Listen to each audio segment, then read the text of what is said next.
All right, we have with us Eric Palmer. Eric, thank you so much for coming on the show today.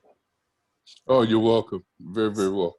So you were telling me before we started recording so much amazing information about the RedTails, which is actually not the name of, it's the nickname for the first African American war pilots in the Second World War.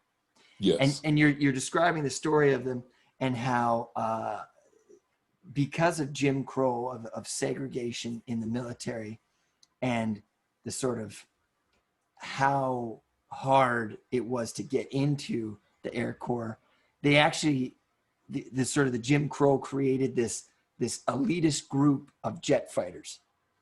Yeah, of fighter pilots. They weren't in jets yet. They weren't in jets they yet. Actually, well, I mean, we'll get there, but they fought against the first jet planes. Right, Yeah, they did. I was like, whoa, that's crazy. So anyways, yeah.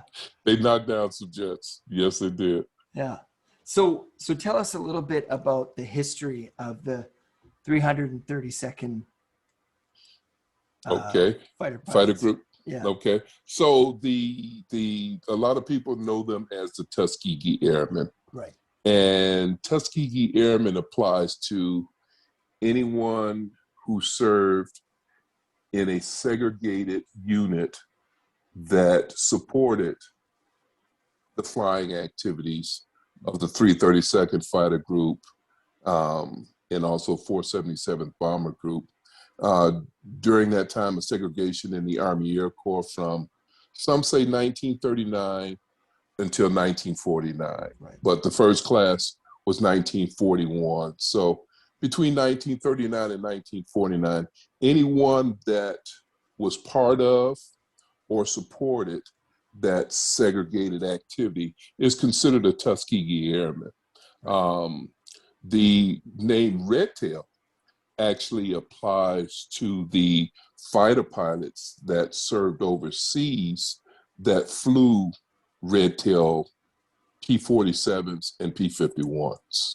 Right. So, there's a distinction between the two, but RedTails were the nicknames that were given to the 332nd Fighter Group when they were in combat in World War II. Now, when I was reading up on the history, the first actual African-American fighter pilot was Eugene Bullard. Is that right? Yeah, Jacques Bullard, Eugene Jacques Bullard. Right. He was from Louisville, and in World War I, he went over and served. Actually, was it for the French? I want to say for the French in the infantry, and he got hurt. Actually, I think he served for the French in the infantry. He got hurt, and typically, they pull you out of service. Right. Well, he was kind of sidelined, and he learned how to fly, and he went back in and served with the French Foreign Legion. Actually, I think he did serve with the U.S. initially, but a lot of U.S. soldiers in World War I, if they got hurt, they were pulled out of service.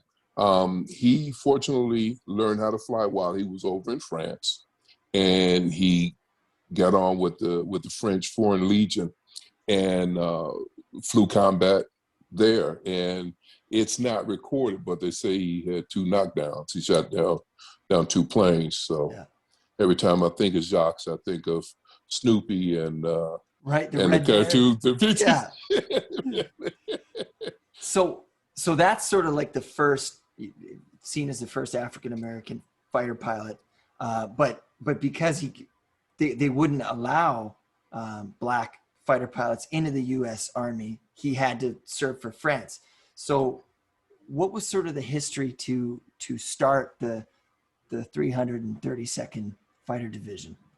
Well, African Americans had been flying, even before Bullard. Right. Here in the States, they had been flying. No one paid it much of attention, but Bullard and also Bessie Coleman went over to France in the 20s and got her pilot's license because a lot of the aviation schools, most of the aviation schools in the U.S. Would not teach blacks how to fly. So those two went over. But during the 20s, there was a lot of African-American flying clubs that came about, and pilots started to be born out of those clubs. In the 30s, though, late 30s, mid 30s, late 30s, the War Department realized that we're going to get pulled into World War II.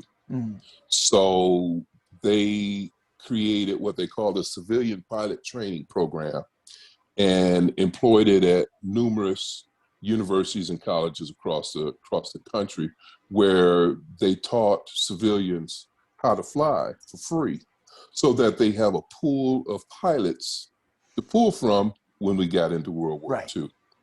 And with the 332nd, or the 99th, which preceded it, what happened was the black press during the 30s, and some other pressure from the flying clubs also during the late 30s, they pushed to have some of these civilian pilot training programs at some historically black colleges and universities.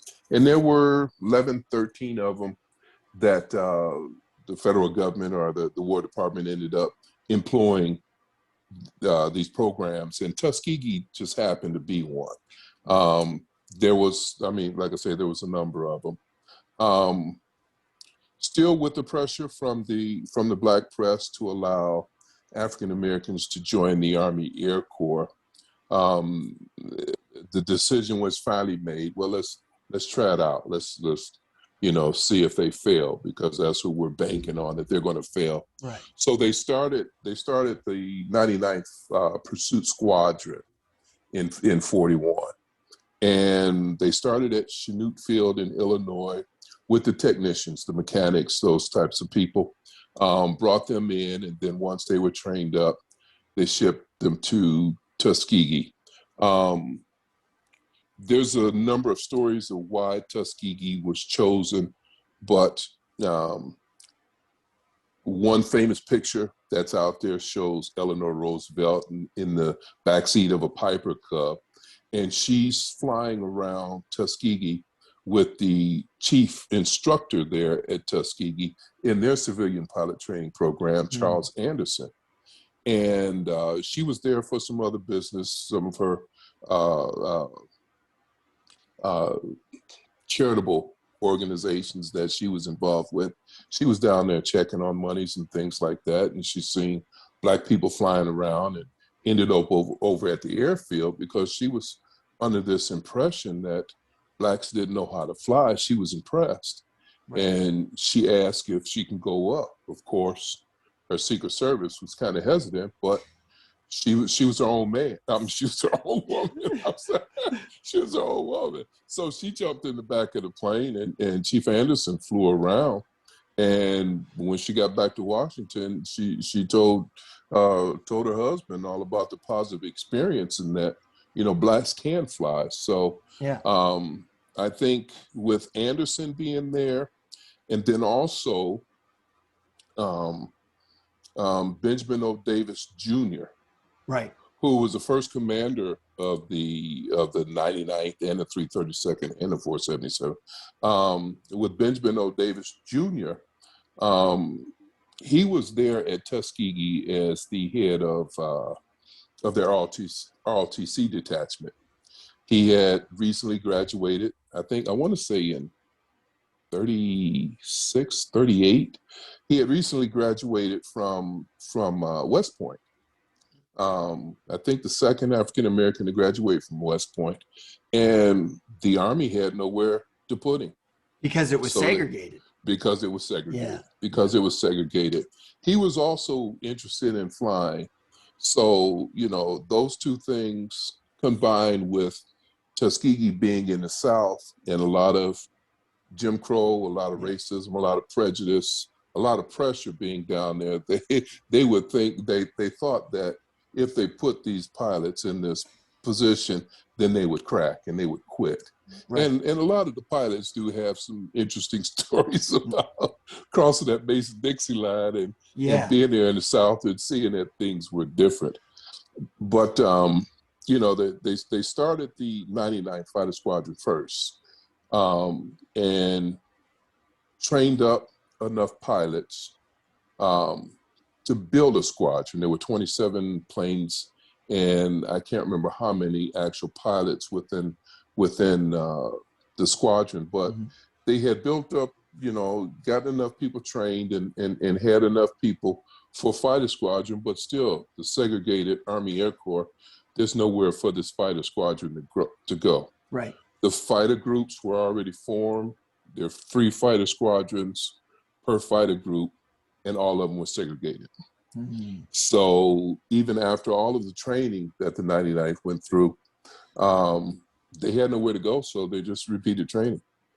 And you know, this is while the war is going on. This is while the war is going on, and you know, as I was mentioning before we started, is that it shows you how imbecilic racism is, because not only are these guys getting trained and retrained, and you know, the training just being compounded by training on top of training.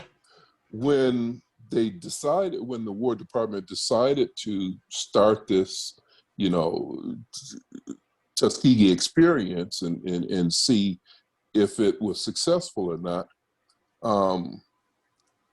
the white pilots that applied for the Army Air Corps, all they needed was high school diploma. Right. But these guys, the first numbers of classes of them, they were required to be college graduates. And I was even reading up that they had to have like the first psychological evaluations were done. Yeah. On Wikipedia, that's where I got my information from. But they did have some. It was so incredibly rigid, but it was the first time that they had something of this, and it was again reinforcing the racist undertones of it all. Right. Yeah. You know, trying to find everything that they can in there to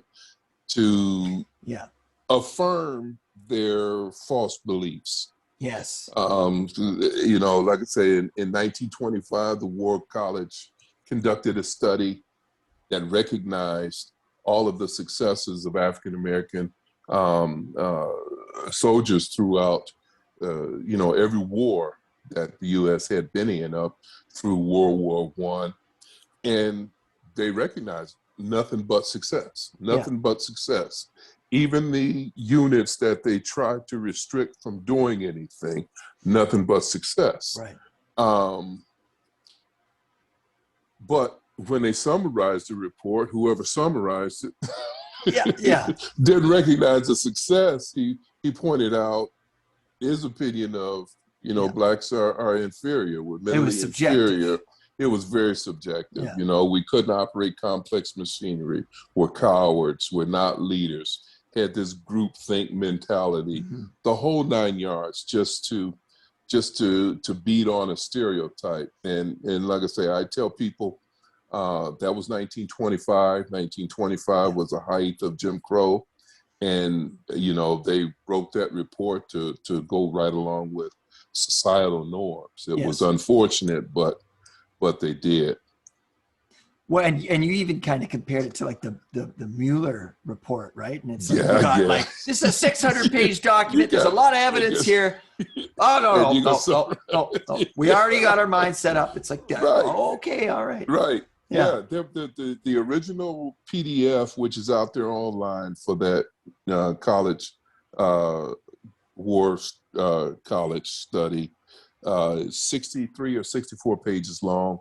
And the summary is like, the summary memo was like 3 or 4 pages. Yeah. You know, it's like anybody that has the whole document, that has sense enough to read the whole document, will realize the summary is nothing but propaganda.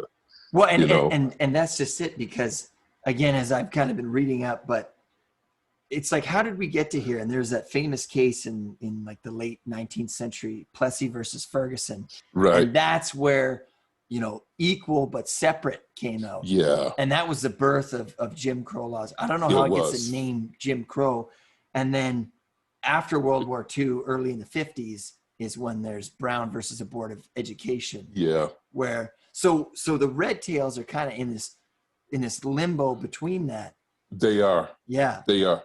And so they continue practicing, and they just become like ace pilots because that's what they're doing. They yes. And they then served admirably. Yeah. Well, yeah. So when was it in 1940? Because it was around 1943 that they saw their first combat. When was it that you know the leaders, these white guys, are like, you know, maybe we should utilize these guys? Let them go over. Let them fly. There was enough pressure that they first sent the 99th Fighter Squadron over.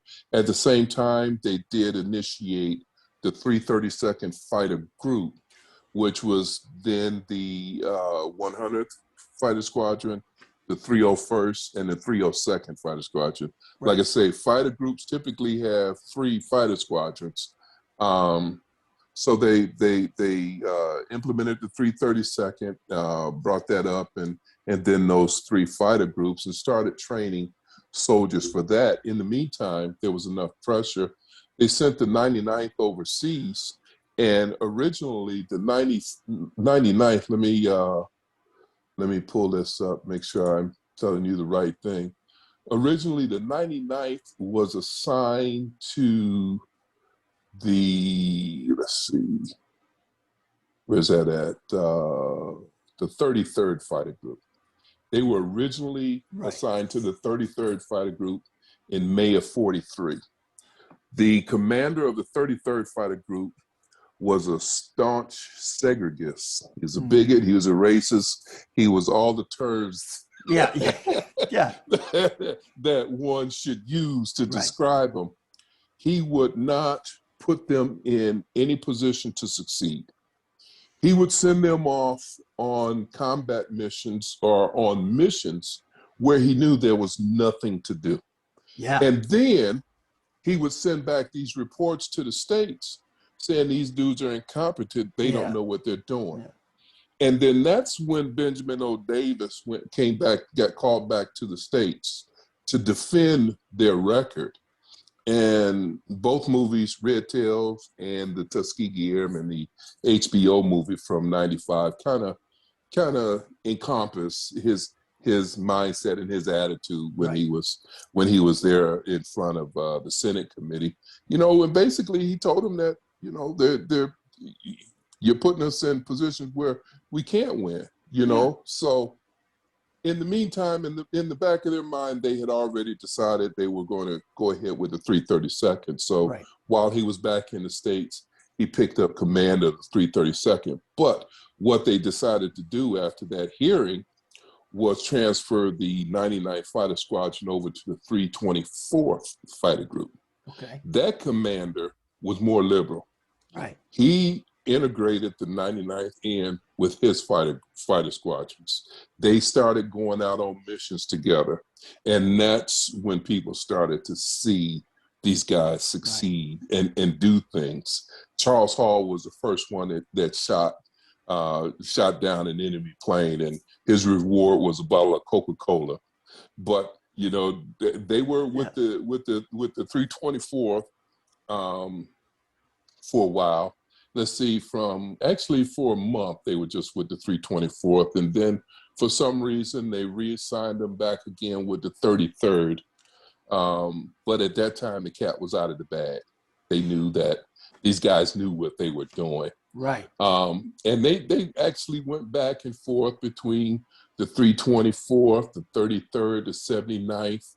And then once the 332nd was up and running and sent overseas in May of 44, they attached the 99th to the 332nd. And I mean, it was an official attachment to them. So technically they were the only fighter group in World War II with 4 fighter squadrons under them. You know, when technically it was only supposed to be 3. But a lot of the veterans from the 99th, they had enough time that they came back to Tuskegee and were instructors. for the later classes that filled the 332nd.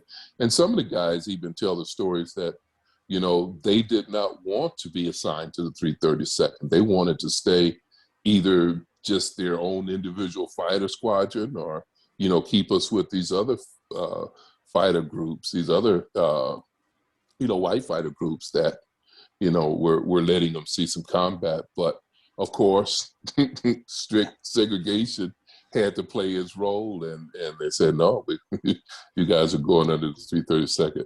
Well, I was even, again, in my reading, and I mean, obviously now we're like not as dense when it comes to these things, right? But Right. They would only train airplane medics. They had to train black airplane medics to take care of the pilots. Yeah. This book I got here, yeah, you probably more likely can't see it, but it was written by a guy, Leroy Gilliard, who was a Tuskegee Airman. Okay. And on the back cover, he lists all of the units that were associated with that aviation experiment. Right. When they talk about a segregated Army Air Corps, they literally meant a segregated Army Air Corps. So everything that you needed to run an Air Corps, it was segregated. We had our own nurses, postal, finance, you name it. So all of those people, and that's what I was saying, all of those people that were part of that experience are considered Tuskegee Airmen. Right. Okay. There's a couple of girls that I've met over the last few years.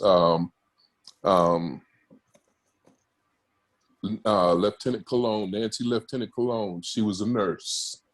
A girl named Callie, she was a stenographer. But they're what we call documented original Tuskegee Airmen. They were part of that experience. If your name is on the rolls as being, in one of those attached units, you are a documented original Tuskegee Airman. Now, like I was saying about RedTails, right now the 332nd, when they came over, because the 99th Fighter Squadron, when the 99th Fighter Squadron was sent over, they were sent over with P-40s, Warhawks. Were those really good planes back then? They were hand-me-downs. Yeah. They were sufficient for the time. But the 99th was the only one out of all four squadrons, 99th, 100, 301st, 302nd. 99th was the only one that flew the P-40s. Right. And the P-40s, you'll recognize the P-40s because in the Pacific, they always put the tiger mouth on the front. Yes, yeah. The teeth, or the shark teeth on the front of it, rather, the shark teeth. But when the 332nd was sent over, they were sent over with P-39s. Now, the P-39, the doors open like car doors. Yeah. The engine was behind the pilot. There was the propeller shaft ran between the pilot's legs out front, but then coming out of the nose of the plane was a 50 millimeter cannon. Right. and the P-39, it was an interesting plane. They called it a tank buster because most of the application for a lot of the other fighter groups who flew P-39, they were taking out tanks. But the 332nd came over with those. And then when they finally merged the 99th with the 332nd, then they gave them, all four of them, hand-me-down P-47s. Now, at that particular time, once the 99th was merged with the 332nd, the 332nd was falling under the 15th Air Force. And that was when white, the black. RedTails came in. Okay. Yeah, well, the 15th Air Force was they had all of the desegregated they had all the fighter groups that were fighting in Europe, in Southern Europe, coming up from Southern Europe. England was coming from the west, Yeah. and the U.S. was coming from the south up into Europe. Through So Italy and So the 15th Air Force, they had some definition of all of their fighter groups, of what color scheme the tails of the planes would be. Okay, yeah. And I mean, just the whole color scheme of the plane. They devised this color scheme because the 332nd and the 15th Air Force, more specifically, their duty was going to turn into being mostly bomber escorts. Right. Escorting bombers to take out targets. We realized that was our power, was instead of, dogfighting, let's take out strategic targets. So that was the big mission of the war, was taking out targets. So for the fighter groups to be easily identified while they're in the air, because a bomber group may have 27 bombers that you're escorting, but it takes more than just 27 fighter planes to escort these bombers. It took hundreds. Yeah. So, numerous fighter groups would escort these bombers. If it was a large armada, there was a number of fighter groups that were escorting these bombers. And for the bomber pilots to easily know who's escorting them and be able to identify them, they can look at that tail color. Right. And for the 332nd, it just so happens that the color of their tail was red.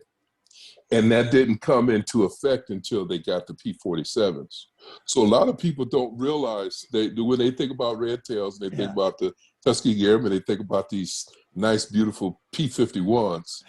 Well, they had these hand-me-down P-47s first for about a month and a half. And those were the first ones that had the tail of it painted red. And then when they moved into the brand new shiny P-51s, they just carried that over. But, it made it easy for the bomber groups to identify. The 52nd Fighter Group, their tails were yellow. Yeah. And I would have hated to been in the 52nd and was running away from the action. And the bomber pilots, literally call them yellowtail. Right, yeah. Well, the other one that was unreal is that I was reading up is in 1943 in April. Was it in April? They attacked this island, this garrison defense, and it was the first time that jet fighters had caused infantry to surrender because they just got their asses kicked. I forget what year it was, but they were sort of given this mission, and it was like, good luck. Like they had no real sense of what they're supposed to do. Mm-hmm. And then they went to this island, and they just like it was an island off Italy. I think it might have been Pantellerella. Yes, that's right. Yeah. In northern Africa, right? Yeah, because the 332nd, they started off in Tunisia, and they moved to Pantellerella. And they had to evacuate the island. They had to evacuate the island before they could occupy it. So they did terrorize. They did terrorize it. Like that's crazy. Like imagine that the strafing is so bad that you're like, okay, forget it, man. Like this is not worth it. I'm gone. Yeah, and then that's when they moved up to Italy, and then they were supporting there, and I was also reading up that you're talking about they're protecting these bombers, and they had one of the longest bombing escorts in all of World War II.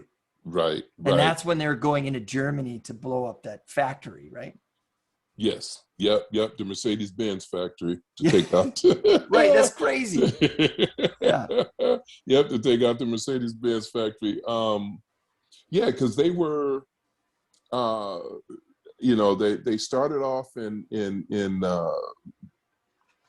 Tunisia, and then slowly started moving north. Finally ending up in Ramatelli in Italy, where they flew, a lot of their their missions out of Ramitelli because they were nice and close to the action. And yeah, that's when and that's when the P-51s came in, because the War Department realized, some of these missions are about to become long-range missions, Right. and we need planes that have long-range capability. Right. And the P-51 was that plane. I mean, it had long-range capability. It was fast. They could attach some external drop tanks that would get them, to the distance that they needed to go, and they needed to go all the way to Germany and back. Yeah.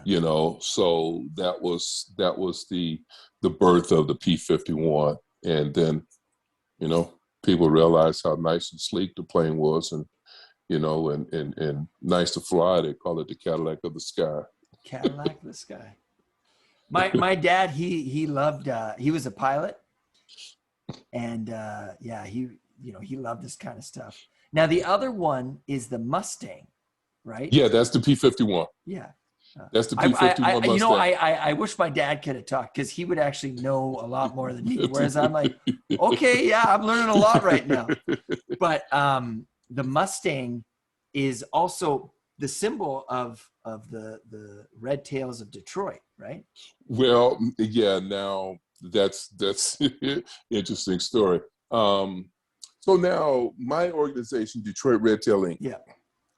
I've custom wrapped a Ford Mustang to look like a P-51 Mustang. Yeah.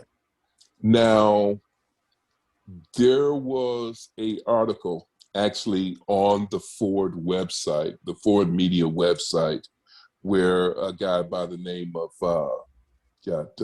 Frank Najjar talked about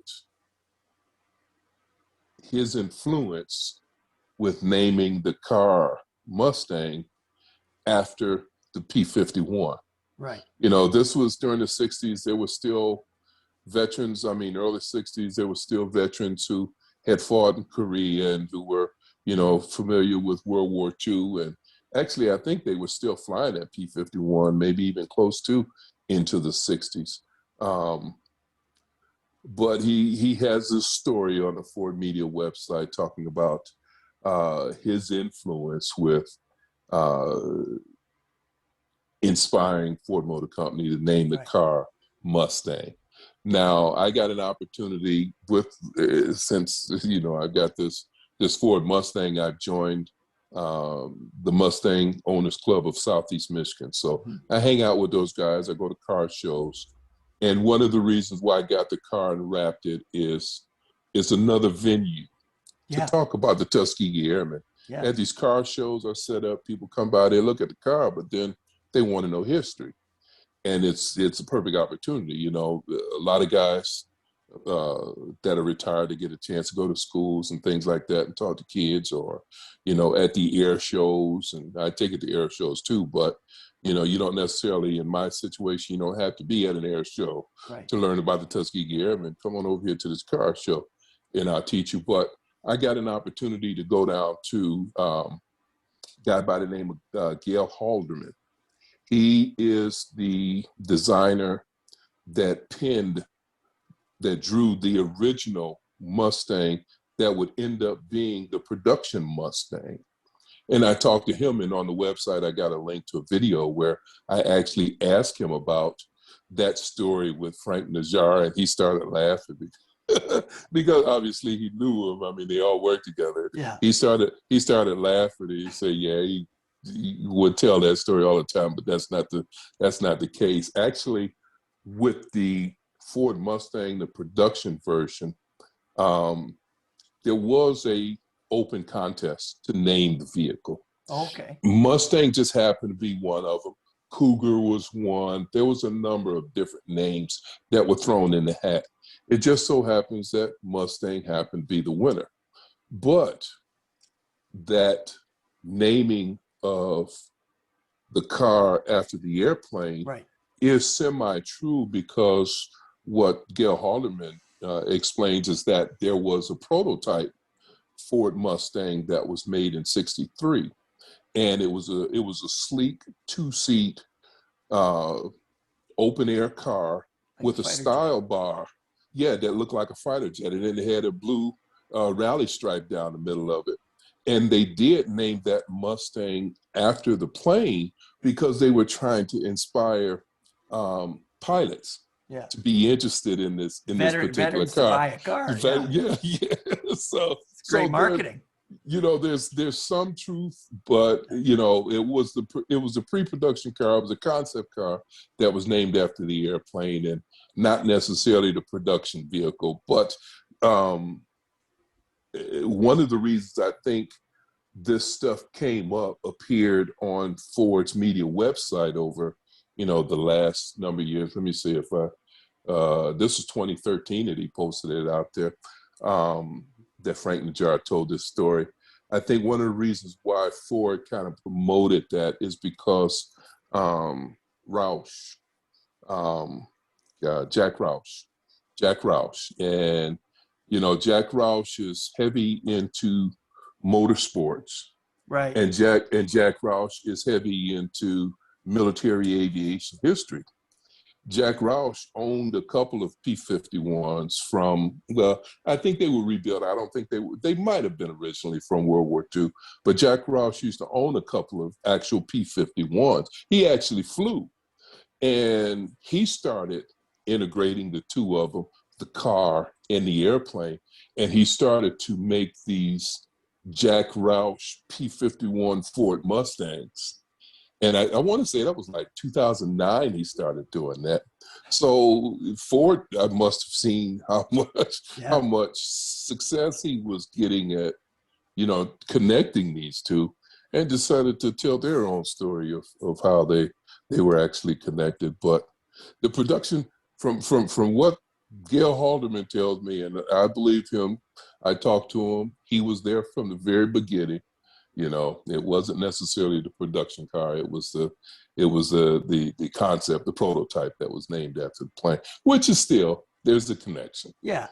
Well, because I mean, when I was reading up on it, my little, I should have been working today, but instead I was reading, and I saw that the one plane was a Mustang, and then I saw on your page that you had the Mustang, and I'm like, oh, I see the connection now, right? Yeah. So that's and then that's another talking point when I go out to these car shows and I get to talking to people, and if they want to talk more about the car, they'll say, well, wasn't the car named after the plane? I could say no.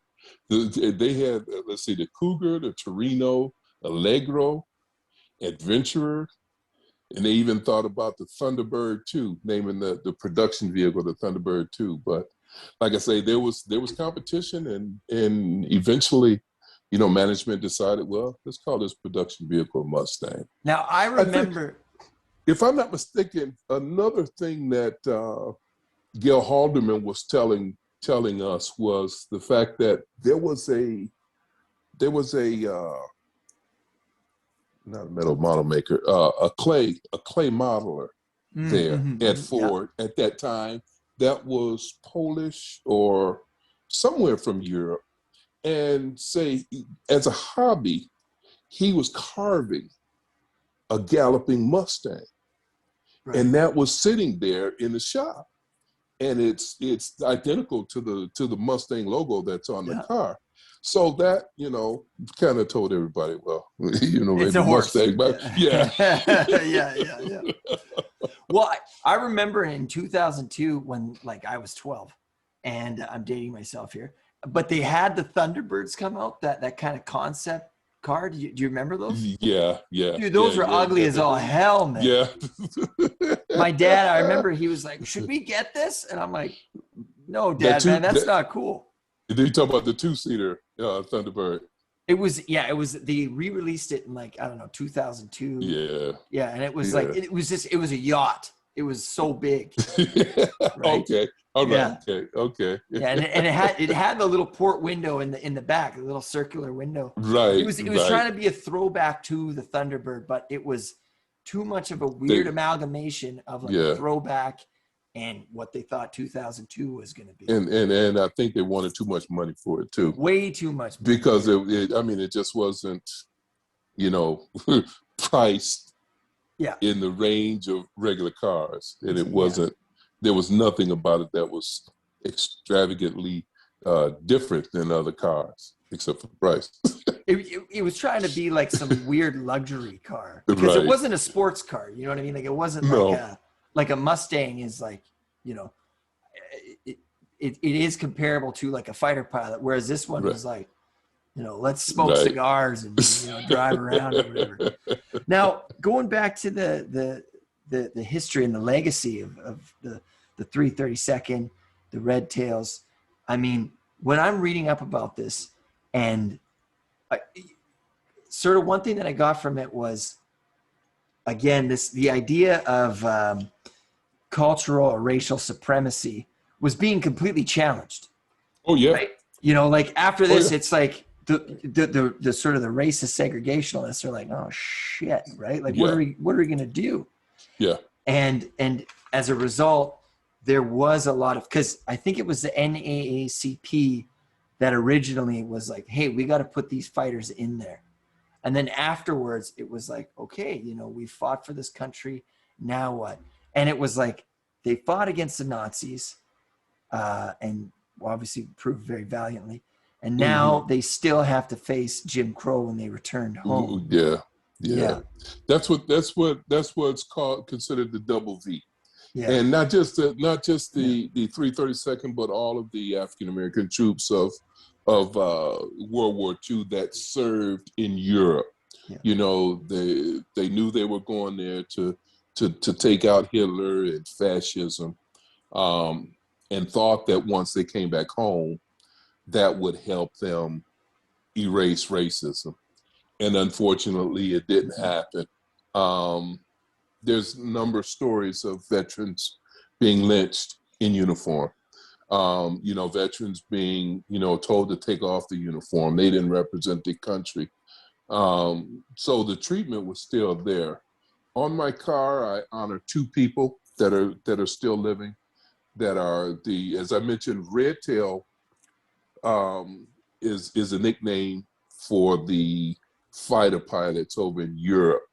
And there were 991, 93, somewhere around 1,000 pilots that were trained, but only 355 actually went over to Europe and served in combat. Right. Fighter pilots, single engine pilots, they say. Out of those 355, there's only 8 that are still living. And 2 of the guys are my 2 buddies here in Michigan that I honor on the car. Harry Stewart on the driver's side, Alexander Jefferson on the passenger side. Alex is 99, he'll be 100 in November of this year. But Alex would tell the story that he was a POW. He served the last 8 months in POW camp, or a couple of them, when the camp was liberated by Patton's Third Army. You know, they were shipped, and once they came home, all the POWs came home on one vessel, and they landed in New York. And he tells a story that as he was coming down the gangplank, he said there was a little white soldier at the bottom of the gangplank saying, "Whites to the left and niggers to the right." he said, "Oh shit, I'm back home." Oh fuck! Yeah, just escapes a POW camp to right. Shit. He said they treated him more like an officer and a gentleman in that POW camp. What man? Than when he got home. Yeah, you know, and it's you know, it's interesting what I don't, you know, and the thing is that people that served with him, that were in that POW camp, because I think it said there were like some 13,000 officers, 12,000 officers, something like that, and maybe 67 were Black, were Tuskegee Airmen, right. Because that camp they were in, Stalag Luft 7A, was for the pilots. And, you know, he said during that time that he was there, you know, yeah, he could tell some of the ones that were just hardcore bigots, yeah. But for the most part, everybody got along. He said when he first got there, this big country boy from Kentucky looked him up and down and said, yeah, we want this one right here. And Alex is, I don't know. He tells this story. When he went down to join up, he didn't make the weight limit. That's how small he is. Right. So, yeah. So he's a little fella. And he said when that guy said, we want this one, he didn't know what to expect. But come to find out, where he roomed, there were 4 or 8. I want to say it was 8 of them. But where he roomed, he was the only black one there. Everybody treated him like an officer and a gentleman. It ended up that this was the room where all of the intelligence was, where the escape plan was. and they knew that if they brought him in, that 99.9% of the time he wasn't a German spy. Right. Yeah. So he said that's the first time in life where that benefited him. But they became friends and had no issues. But yeah, when they came back, they faced reality, and that was the whole thing about the double victory, trying to gain victory over fascism, but also coming home and trying to gain victory over racism. And unfortunately, it didn't happen until, in the 60s. Yeah. But and thinking and thinking about their battles, I don't know if you seen anything about the Freeman Field incident or Godman Field incident, or even Selfridge Field here in Michigan. But, as these guys being officers, there's automatic deduction from their pay for the officers club. So they're expecting that they could go into the officers club. Yeah, and and segregation cut it out big time. So, when it comes to civil rights movements and silent protests, a lot of people don't realize that they kind of started it, because during that time, as they were going through Selfridge out here in Michigan, to the 332nd transition through Selfridge to learn how to fly the P-39. And they were the first ones to try to get into the officers clubs there at Selfridge and were denied. The base commander called them into the base theater and told them flat out, as long as he's the commander there would be no socialization between white and black officers. So that was it. Now, the 332nd, they were just transitioning through. They ended up going to Walterboro and then were shipped overseas from Walterboro out of South Carolina. And people in South Carolina didn't even know they were there, but that's a different story. But the 477th Bombardment Group is another organization that's part of the Tuskegee Airmen. Right. The War Department was actually training up a bombardment group to go fight in the Pacific. And the 477th Bombardment Group, they were actually stationed at Selfridge Field here in Michigan, because Selfridge was an ideal spot here in Michigan for bomber training, because of the terrain was very similar to Europe, the whole 9 yards. And the guys in the 477th, they got the same speech. there would be no socialization. Yeah. But they insisted and insisted and insisted. And unfortunately for the 477th, their commander, because the commander of the 332nd at the time was Benjamin O. Davis, but the commander of the 477th, got his name's on the tip of my tongue, Robert Selway, who was a strict segregationist. And his mindset was the same as the base commanders. There'd be no socialization. So the 477th, they started to be shipped out of Selfridge, northern parts of Michigan, here, there. They ended up in Godman Field in Indiana, then Freeman Field, Godman Field in Kentucky, and then Freeman Field in Indiana. And at all 3 locations, what they would do is try to get into the officers club by dressing up in their Class A's, their finest.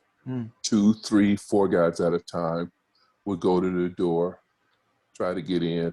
be denied by the MPs, another set, and they would do that all night long. Just keep Piss them off.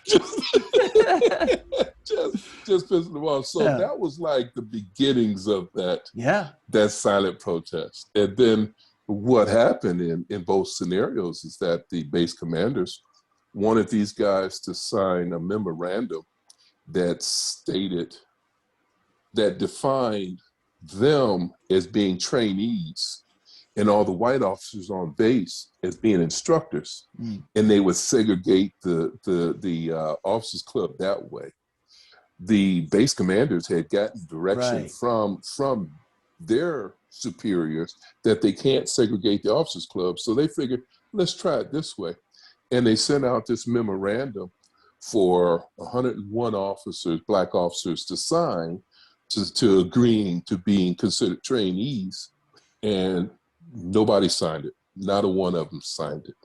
So since there was that, and they all saw it, obviously. And they all saw, and since there was that defiance, they actually put those guys under arrest in quarters.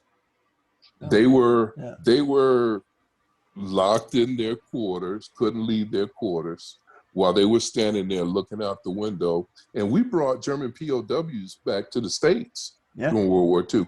And they would stand there in the window watching the German POWs just enjoy the freedoms of life, you know, just walking around just as free as they wanted to be. And, you know, that was part of that double victory that they were fighting. But unfortunately, like I say, it really didn't happen during war. It was just, you know, just it continues to push afterwards. I mean, the sheer irony of we're fighting Nazi Germany, yet we have this racial caste system or whatever, is, you know, here in our homeland.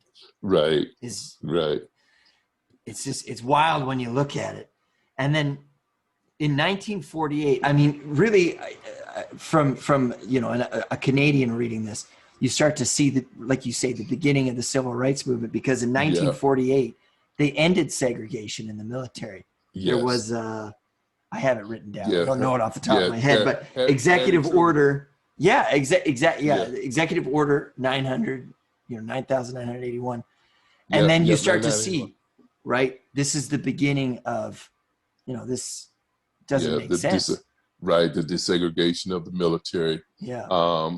And an interesting story about Truman and that beginnings of blacks being allowed to fly in the military. There's a fellow, Chauncey Spencer and Dale White. They were a couple of civilian aviators out of the Chicago Flying Club. And they were sponsored by the black press across the country, Pittsburgh Courier, Chicago Defender. A number of them sponsored these guys, but they flew this broken down biplane from Chicago to Washington, D.C. And they went there to lobby Congress to try to get anybody's attention to, you know, be on their side, to push to allow for African Americans to join the Army Air Corps. I think Chauncey Spencer applied, but was denied. I don't think Dale White ever applied. But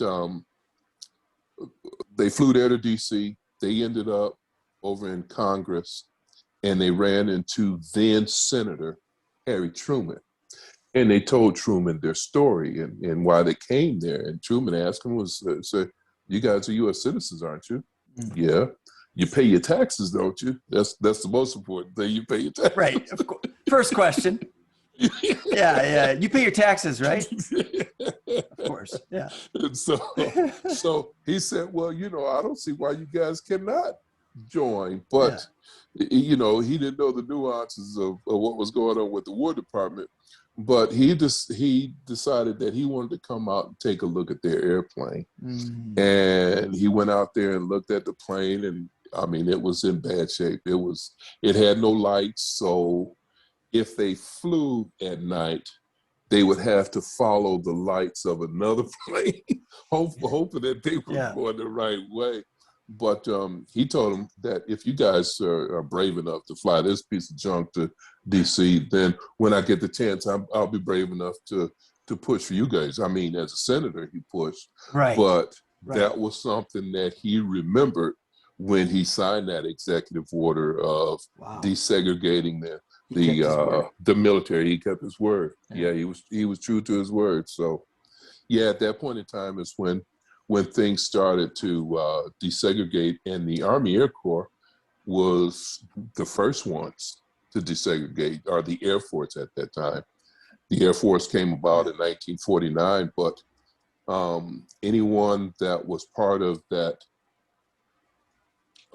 Army Air Corps during those times of segregations from 1941, technically until July of 49 was when they desegregated the last segregated unit was July of 49. So up until that time, anybody that who served in any of those units are considered documented original Tuskegee Airmen. Right.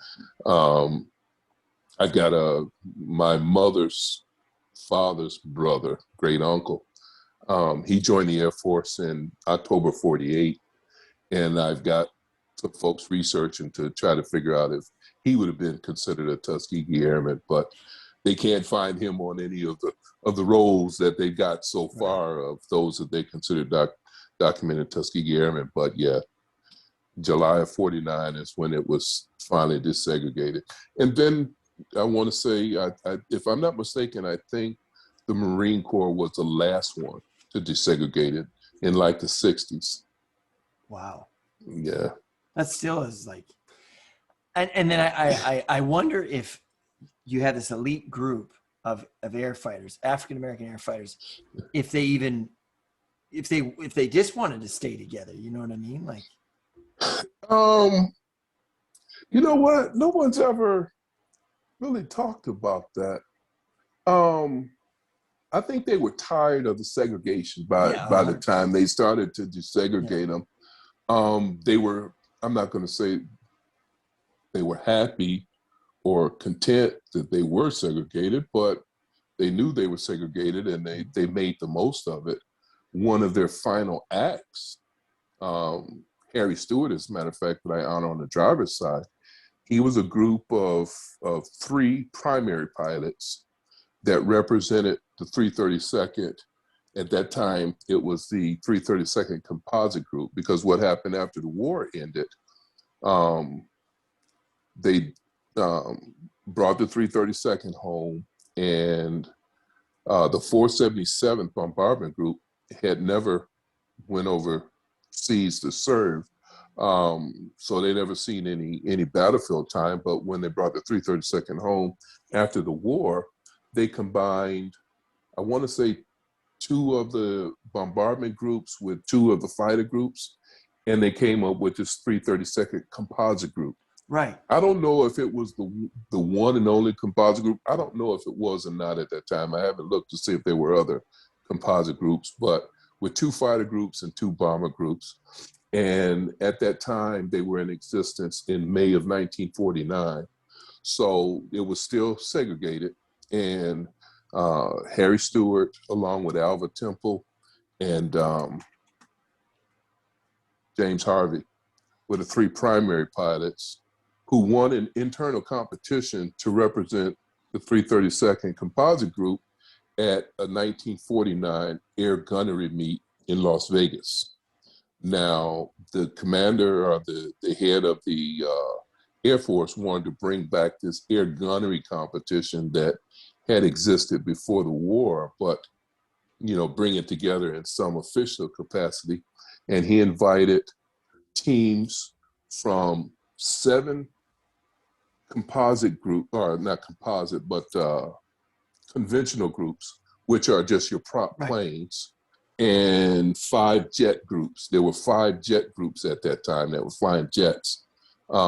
Invited, these 12 teams out to Las Vegas for this competition, this air gunnery competition. And the conventional class, they had, I think, 7 7 or 8 events, and the jet class had like 2 less, like 6 events, 5 or 6 events that they had to compete in to score. And when all the dust was settled, not only was the 332nd the highest score in the conventional class, but they were the highest score out of everybody. out of everybody.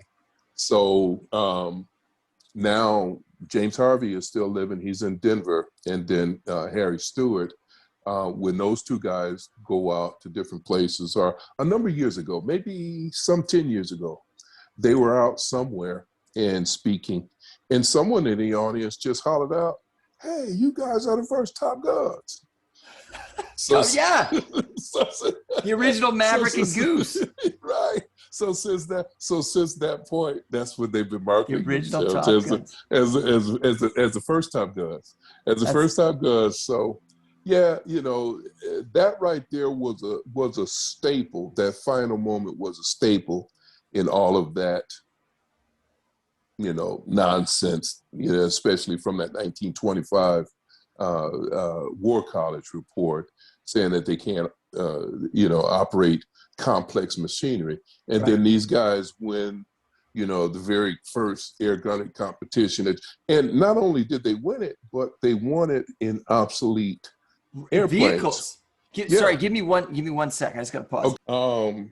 There's some things on the last page. It's contacts and sponsors, and there's a list of Tuskegee Airmen references.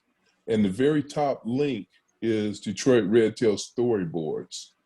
And it'll take you to my Google Drive that have various storyboards. These storyboards, I put together, they're 2x4, and I fold them up basically and put them in the car and set them around the car when I go, to display. But it's like basically a mobile museum. Yeah. But you could take a look at those and see some other items that are documented. So last question before we talk again, because I appreciate your knowledge and all that I've learned. So what got you into this? Because this is like a living history. You know what I mean? Like, it's not like, let's go to a museum and look at the dust on everything. Right. This is like active history in a sense of it's living. So what got you into this project? I have always been interested in aviation. When I was in middle school, I wanted to be a commercial airline pilot, but at the time I was too tall for the specs at that time. So I thought I lost the dream then. When I went to high school, we had curriculums, and my curriculum was aerospace technology, still thinking that I could get into aviation one way or another. Nothing happened during high school, but then when I went to college, I was in Army ROTC, and the time came. As a matter of fact, out at Fort Lewis there in Seattle, I was there for an advanced camp, and there's one day for the ROTC cadets, all of the different job MOSs or categories within the Army, they would set up on this parade field like a recruitment. And I started walking over to the aviation tent. And Army aviation at the time was just helicopters, but I said, well, this is my chance. I'm gonna get into aviation. And as I was walking over there, this little butter bar lieutenant pointed at my glasses and said, nope, you gotta be 20. So killed my dream then. But fast forward to the 90s, late 90s, my son was doing a history report for school. And this was after the Tuskegee Airmen movie in 95. So, I encouraged him to do it on Tuskegee Airmen. And at that time, I started to learn more about them. Going into 99, still being in the Army Reserves, one of my peers at the time, this other captain, she needed to do a report, and she decided to do it on Tuskegee Airmen. And we found out there was a Tuskegee Airmen Museum in Detroit. So we went and visited, learned some more. And in 2000, had a family reunion, and I was talking to one of my uncles about the Tuskegee Airmen, and he started laughing. He said, I'm a member of the Detroit chapter of Tuskegee Airmen. You should come join. So considering that it was going to be $270 to join, of which I didn't have, I think about 2, maybe 3 years later, He didn't expect it, but I remembered exactly where the meeting was and what day and what time. And I showed up one day and joined. And, you know, that first night when I joined, they made me the editor and publisher of their newsletter called The Hawk's Cry, which, the Hawk's Cry 2. And the Hawk's Cry was the original name, or was the name of the original newsletter that they published at Tuskegee. Right. The Tuskegee Airmen Airfield. So I felt it an honor, and I've been doing the newsletter since then, and you know, just inspired me to do more. And then starting Detroit RedTail in 2016, we had a dilemma. You know, we were presented with all these opportunities to participate in parades, but we didn't have a nice vehicle to ride in. So I figured, you know, next year I want to get me a convertible. So let me get a convertible and wrap it and make it, you know, something that'll stand out in the parades, and did that. Started participating in parades, and somebody told me I should go to a car show. Went to a car show, got a bunch of awards, and this is 2017. And since then, I don't know how many events I've done, but you know, it's just been my way of continuing the legacy. Yeah. I mean, like you know, I'm still working, working harder than I should be, but a lot of the guys in the chapter are guys that are retired. They've got opportunities to go out to schools, talk to kids, things like that. I say, well, I'll see those same kids that you're talking to at the car show this weekend. That's awesome. What a great people to pull people in, man. Yeah. Yeah. So, well, Eric, thank you for your time. Thank you for your insight. Like I said, we're going to have you on again, my friend. So thank you so much. All righty. Sounds good. Have a good one. It's been an honor and a privilege.